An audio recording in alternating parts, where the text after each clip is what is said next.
Assalamualaikum warahmatullahi wabarakatuh. Perkenalkan, nama saya Bagas Daji dari kelas 12 TCA 1 absen 17. Pada video kali ini, saya akan menjelaskan tentang penemuan dan perkembangan komputer. Selamat menyaksikan. Kalian pernah kebayang nggak sih awal mula tercipta komputer bagaimana? Saat ini, komputer digunakan hampir di semua aktivitas manusia, termasuk bidang pekerjaan, mulai dari pendidikan, kedokteran, pertahanan, dan masih banyak lagi. Lalu, bagaimana sih sejarah dan awal mula tercipta komputer? Biar nggak penasaran, yuk simak. Tahu nggak guys, kalau komputer itu pada saat awalnya dibuat sebagai kalkulator mekanik atau mesin penghitung loh. Hal tersebut merujuk pada istilah komputasi yang berarti perhitungan, sehingga komputer berarti orang atau alat yang digunakan untuk berhitung.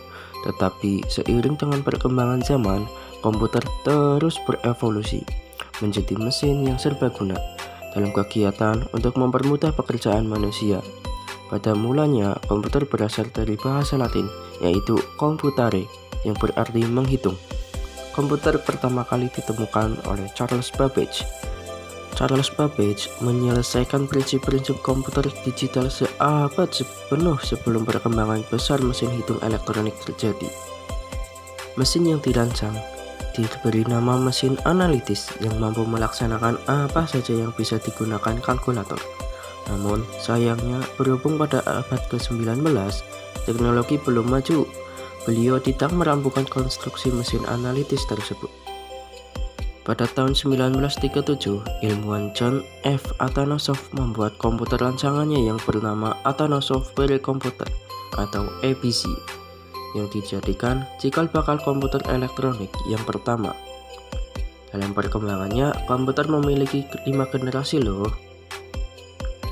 Generasi pertama yaitu pada tahun 1940 sampai 1955. Komputer generasi pertama yaitu UNIVAC dan ENIAC menggunakan 18.000 tabung vakum dengan ukuran 18.000 kaki dan mempunyai berat yang mencapai 30 ton.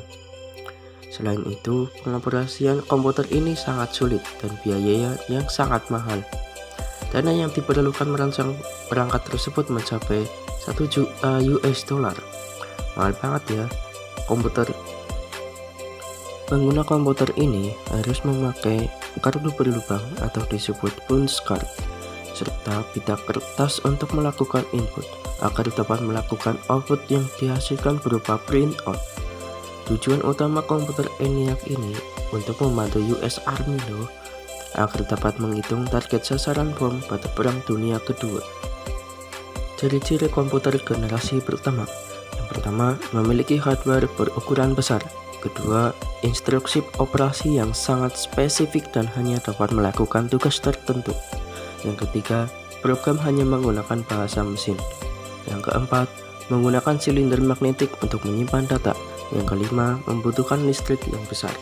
Pada generasi kedua tahun 1955 sampai 1963, teknologi tabung vakum yang digunakan pada generasi pertama mulai tergantikan dengan transistor.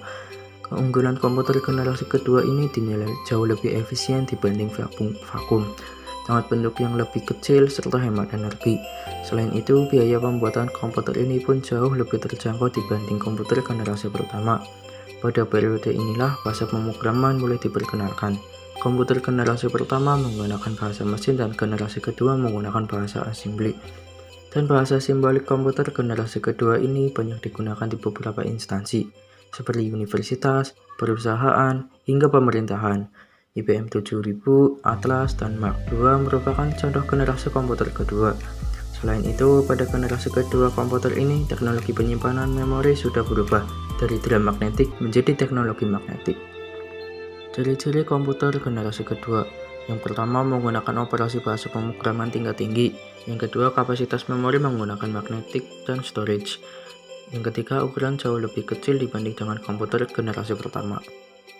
Tahun 1965 hingga 1971, generasi komputer ketiga dimulai dengan menggunakan Integrated Circuit atau ICS.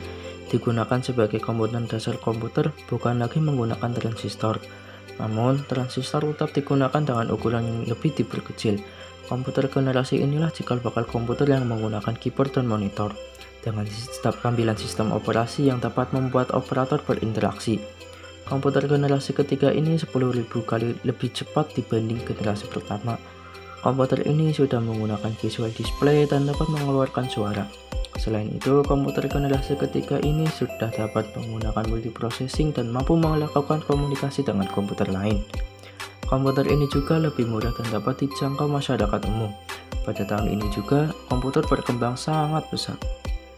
Ciri-ciri komputer generasi ketiga yaitu pertama, daya listrik lebih kecil, kedua, harga terjangkau, yang ketiga, memori lebih besar, yang keempat, komputer dapat melakukan multiprocessing. Pada tahun 1971 hingga sekarang adalah komputer generasi keempat yang menggunakan mikroprosesor sebagai komponen dasar komputer.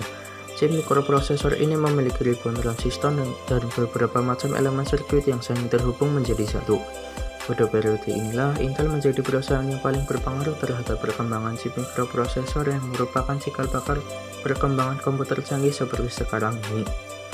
Pada tahun 1971, IBM menciptakan komputer yang didesain khusus untuk kalangan rumahan. Pada tahun 1985, perusahaan Apple mengeluarkan sistem operasi komputer yang bernama Macintosh. Pada generasi keempat ini, cikal bakal komputer jinjing atau yang biasa disebut sebagai laptop tercipta. Ciri-ciri komputer generasi keempat yaitu menggunakan Large Scale Integration atau LSI, digunakan untuk perorangan, efisien dan dapat dibawa kemana-mana seperti laptop, menggunakan semiconductor dan mikroprosesor untuk memorinya. Sekarang hingga masa depan, komputer generasi 5 masih dalam tahap pembangunan, di mana generasi ini memiliki kemampuan mendengar, berbicara, dan melihat tentunya. Generasi komputer ini sangat canggih. Komputer ini mempunyai teknologi yang dibuat dengan kecerdasan buatan atau yang biasa disebut artificial intelligence. Saking canggihnya komputer ini, para ilmuwan mencoba membuat komputer yang dapat memiliki pikiran layaknya manusia. Setiap perkembangan teknologi pastinya menimbulkan dampak positif dan negatif. Perkembangan komputer sendiri telah mampu membantu meringankan banyak pekerjaan manusia. Tidak hanya meringankan pekerjaan manusia, perkembangan komputer kini juga telah mampu menyediakan sarana hiburan untuk semua kalangan. Video game yang dapat dimainkan oleh anak-anak hingga orang tua merupakan hasil dari perkembangan komputer. Perkembangan sejarah komputer kini telah mampu masuk ke dalam setiap aspek kehidupan kita, mulai dari bangun tidur hingga tidur lagi. Sayangnya, dari semua kemudahan dan kesenangan yang didapatkan masyarakat tak lepas dari dampak negatif yang ditimbulkan. Dengan peran teknologi yang semakin canggih, dampak yang ditimbulkan pun mulai beragam. Meski banyak kemudahan yang didapatkan, tentunya hal tersebut selalu diikuti dampak negatif.